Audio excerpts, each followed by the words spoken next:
मंडळी, तुकाराम मुंढे यांच्यावरती आता थेट कारवाई होणार. यांच्या विरोधात आता आक्रमक मोर्चे निघायला लागले. सर्वतः रविराज पाटील साबळे यांचा एक व्हिडिओ तुम्ही इथे बघू शकता. मग संपूर्ण मॅटर काय, मुद्दा काय, तुम्हाला थोडक्यात समजून सांगतो. आणि त्याच्यामुळे मानवी आरोग्यासाठी गंभीर परिणाम होतात. त्याच्यावरती बंदी आणली की तुमची डोंगण दुखायला लागली का? अरे सुधरा. काल ज्या त्या मंडपामध्ये होते ना हे मोर्चा काढणारे, मानवी आरोग्यासोबत रोज खेळणारे, त्यांच्या बाजूने अशी मिलिटरी लावायला पाहिजे आणि मिनिट 36 नाही टाइम लावून हाणायला पाहिजे आणि टाइम झाल्यानंतर बी हाणायला पाहिजे. यांना टाइम लावून हाणायला पाहिजेत. यांच्या आसपास अवतीभोवती मिलिटरी फोर्सचा सर्व काही ताफा तैनात करून यांना 36 मिनिटं टाइम लावून हाणायला पाहिजेत. आणि 36 मिनिटं टाइम संपला तरी देखील हाणायला पाहिजे. कोणाला? त्या आंदोलनकर्त्याला. आता आंदोलन कशासाठी होतं, काय होतं हे आपण सर्वांना ऑलरेडी माहिती. प्रत्येक त्या ठिकाणी आंदोलन होतं आपल्या न्याय हक्काच्या मागण्या मान्य करण्यासाठी किंवा त्या पूर्ण करण्यासाठी, सरकारच्या विरोधात किंवा सरकारला सकारात्मक भावना दर्शवण्यासाठी. परंतु ह्या आंदोलन कशासाठी होऊ लागलं आहे माहिती आहे का मंडळी?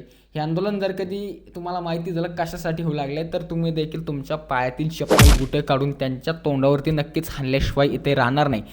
नेमकं मॅटर मुद्दा काय थोडक्यात सांगू शकतो. म्हणजे सध्या महाराष्ट्रामध्ये, राज्यभरामध्ये तुकाराम मुंढे नावाचं एक वादळ खूप मोठं घिरटं इथे घालत आहे. हालाकी तुकाराम मुंढे साहेबांनी भेसळखोरांची अख्खी वाट लावून टाकली. त्याचबरोबर जे की हॉटेल मालकांची, माफिया लोकांची, जे काही भेसळ करत होते त्या प्रत्येक माफियाची वाट मुंढे साहेबांनी लावली. आणि दम्मादम्माना हे वादळ आता महाराष्ट्रातील त्या प्रत्येक जिल्ह्यामध्ये, प्रत्येक त्या तालुक्यामध्ये, प्रत्येक त्या गावामध्ये इथे पोहोचू लागले. आणि याचबरोबर तुकाराम मुंढे साहेब यांनी जे काही निर्णय घेतले धडाधड कारवाईचे, सर्व काही धाडींचे, याच्यासोबत त्यांनी सर्वात मोठा निर्णय मागील 1 महिन्यापूर्वीच घेतलेला आहे. हालाकी हा निर्णय आजचा नाही, हा निर्णय 2006 पासूनचा आहे. Food safety and standard authority of India FSSAI या कायद्याअंतर्गत 2006च्या जे आहे की महाराष्ट्र राज्यामध्ये गुटखा, पान मसाला विकणे हा कायद्याने खूप मोठा गुन्हा आहे. तरी देखील टपऱ्या, पानटपऱ्यावाले आणि इतरही बरेच काही जे काही गुटखा मसाला विकणारे माफी आहे त्यांच्या माध्यमातून हा महाराष्ट्रामध्ये गुटखा हा आयात करण्यात येत होता, जे आहे की ब्लॅकमध्ये. आणि त्या माध्यमातून पानटपऱ्यावाले तो गुटखा विकून खूप जास्तीचे पैसे तिथे कमवायचे.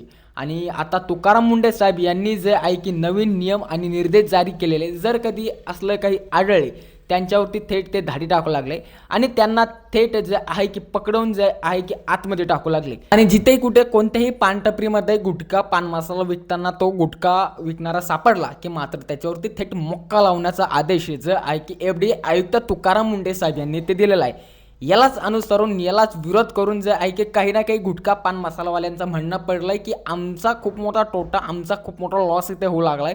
त्यामुळे सर्व गुटखा माफिया आणि पानटपऱ्यावाल्यांनी एक खूप मोठं आंदोलन इथे छेडलेलं आहे. आणि त्या आंदोलनाचा मुख्य मागणी सरकारला केलेली आहे की तुकाराम मुंढे यांनी मोक्का लावण्याचे आदेश जे गुटखा, पान मसाला विकणाऱ्यांवरती केलेले आहे ते आदेश तात्काळ रद्द करा, नाहीतर आमचं आंदोलन खूप मोठं तीव्र इथे होईल. म्हणूनच रविराज पाटील साबळे यांनी गुटखा आणि पान मसालावाल्यांना इशारा दिला आहे की यांना थेट चौकून मिलिटरी फोर्सने घेराव करा आणि यांना 36 मिनिटे टाइम लावून आणा. टाइम संपला तरी आणा. मित्रांनो, अजून साबळे यांनी पुढे काय म्हटलं ते खूप इंटरेस्टिंग आहे, ते थोडक्यात तुम्ही ते बघू शकता. बंदी आहे महाराष्ट्रामध्ये गुटखा बनवण्यावर पण आणि गुटखा विकण्यावर पण बंदी आहे. तुमच्याकडे येणारा गुटखा, तुमच्याकडे येणारा पान मसाला हा बाहेर राज्यामधून महाराष्ट्रामध्ये येतो आणि तोच बांडगुळांनो तुम्ही विकता आणि तुम्ही काय म्हणता कंपन्या बंद.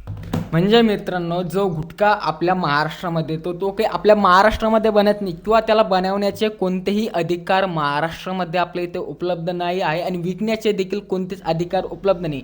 FDA आयुक्त तुकाराम मुंढे यांनी थेट सांगितलेलं आहे की मी फक्त महाराष्ट्रापुरता अधिकारी मर्यादित आहे. महाराष्ट्रात माझ्या पदापर्यंतचे जेवढे काही अधिकार दिलेले ते महाराष्ट्रापुरते मर्यादित आहे. माझ्या अंडरमध्ये जर कधी महाराष्ट्रात कोणी गुटखा विकला तर मी त्यांच्यावरती 100% कडक कारवाई ते करणार आहे.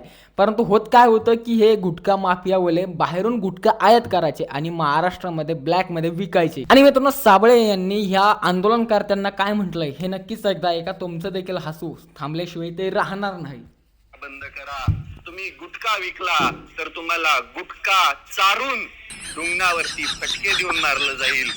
तुकाराम मुंढे साहेब, हे जे मोर्चा काढणारे सगळे आहेत ना, हे सगळे गुटखा माफी आहेत. यांच्यावर अर्थात जे पण तुम्ही गुटखा माफिया आहे आणि तुम्ही जे आंदोलन करू लागले तर यांना सर्वतः गुटखा चारा आणि गुटखा चारून यांच्या ढोंगणावरती फटके देऊन मग हाना, असं थेट आता रविराज पाटील साबळे यांनी गुटखा माफियांना अनुसरून इथे त्यांना थेट जे आहे की एक वॉर्निंग इथे दिलेली आहे आणि तुकाराम मुंडे साहेब यांना तात्काळ त्यांच्यावरती कारवाई करण्याचे देखील हे सर्व काही साबळे यांनी. आता मित्रांनो, हे तर झालं गुटखा माफियावाल्यांचं आंदोलन आणि यांना उत्तर दिलं साबळे यांनी. परंतु याच्यापेक्षा पण दुसरी महत्त्वाची गोष्ट म्हणजे महाराष्ट्रात आता मुख्यमंत्र्यांच्या डोक्याला घाम आलेला आहे आणि त्यांना काय करायचं ते तिथे सूचना ना, ते म्हणजे देवेंद्र फडणवीस यांना. जर कधी तुम्ही बघितलं असेल मागील काही दिवसांपूर्वी जे आहे की तुकाराम मुंडे FDA आयुक्त यांचे थेट बॅनर आणि पोस्टर पंढरीच्या विठ्ठलाच्या वारी तिथे फिरताना वारकरी घेऊन फिरताना दिसून येत होते आणि वारकऱ्यांचं म्हणणं पडलंय की यावर्षीची जी काही महापूजा आहे पंढरीच्या विठ्ठलांची ती मुख्यमंत्र्यांच्या हस्ते किंवा कोणत्याही राजकीय अधिकाऱ्यांच्या हस्ते न करता थेट तुकाराम मुंडे यांच्या हस्ते करा. कारण की जर कधी मुंडेंसारखा माणूस जर कधी लाखो जनतेच्या जीवाशी खेळणाऱ्या भेसळखोरांची वाट लावत असेल, त्याच्यातून त्यांना मुक्त करत असेल आणि योग्य पद्धतीचे सर्व काही खाद्यपदार्थ त्यांच्या माध्यमातून जनतेपर्यंत पोहोचवत असेल तर याच्यातून खूप मोठं कार्य ते करत आहे आणि असल्या नेतृत्वाला नक्कीच इथे महापूजेचे हकदार यांनी बनवायला पाहिजेत.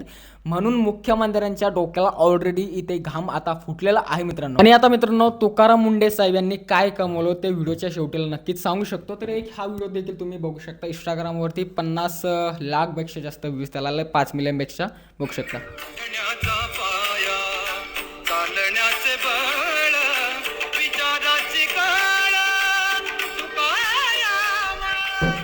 आता हा झाला मंडळी फक्त व्हिडिओ, परंतु त्याच्या खाल्ल्या कॉमेंट्स तुम्ही वाचल्या ना तर तुमचं मन देखील अगदी प्रसन्न इथे होऊन जाईल. थोडक्यात त्या देखील बघूया. लोक म्हणतात काय होतं MPSC UPSC करून संतांची जागा घेता येत नाही. फक्त मनात संतांची शिकवण असली तर मुंडे साहेब देखील संतांची जागा घेऊ शकते, हे त्यांनी सिद्ध करून दाखवले. आणि एक कमेंट तर खूपच इंटरेस्टिंग आहे मित्रांनो, ते देखील तुम्ही थोडक्यात इथे बघू शकता. दिग्विजय जाधव म्हणून, यावर्षी पूजा तुकाराम मुंडे यांच्या हस्ते व्हावी आणि यासाठी वारकऱ्यांनी पुढाकार घ्यावा. खरोखर या भाडकाऊ राजकारण्यांनी असं काय केलं की त्यांच्या हातून विठ्ठलाची पूजा करावी, हा देखील प्रश्न उपस्थित आहे. खूप मस्त कमेंट आहे. त्याचवर पुढील कमेंट बघू शकता. इतके वर्ष वारी चालू आहे परंतु आजपर्यंत कुठल्याही राजकीय नेत्याची इथपर्यंत लायकी पोहोचली नाही. जैसे नाव तैसे काम, तुकाराम मुंडे. महाराष्ट्र नव्हे तर देशातील घाण काढण्याची वेळ आली आहे. म्हणजे मित्रांनो, तुकाराम मुंडे साहेबांनी एवढं प्रेम कमवलं की अक्षरशः जे आहे की पांडुरंगाच्या वरीत देखील त्यांचं नावाचे बॅनर आणि फोटोज तिथे लावू लागले. याला म्हणते काम. मित्रांनो, तुम्हाला सर्व काही गोष्टीवरती काय आवडतं तुमच्या कमेंट बॉक्समध्ये नक्की सांगू शकता. पुढील असलंच इंटरेस्टिंग आणि महत्त्वपूर्ण इन्फॉर्मेटिव्ह व्हिडिओ बघण्यासाठी आपल्या चॅनलमध्ये नक्कीच तुम्ही सबस्क्राईब करू शकता. खूप खूप धन्यवाद.